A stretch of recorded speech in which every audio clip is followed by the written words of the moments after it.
If you are facing the could not take photo, please try again error on Instagram for Android, here's how to fix it. First, restart your phone and try taking a photo again. A simple reboot can fix minor glitches in the camera or app. Next, check if Instagram has camera permission enabled. Go to Settings, Apps, App Management. Find Instagram app from the list and tap on it. Then tap on Permissions and make sure camera and storage are both allowed. If not, enable them and try again. If the issue persists, clear Instagram cache by going to Settings, Apps, App Management. Find Instagram app from the list and tap on it.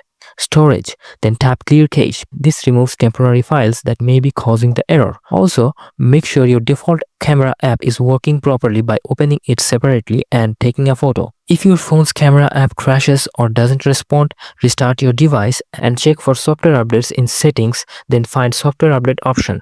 Update it. If you are still having trouble, update Instagram from the Google Play Store to ensure you're using the latest version. An outdated app can cause unexpected bugs. As a last step, uninstall and reinstall Instagram. This refreshes the app and removes any corrupted files that may be causing the error. That's it. Now you know how to fix the could not take photo, please try again error on Instagram for Android. If this helped, don't forget to like and subscribe for more Instagram fixes.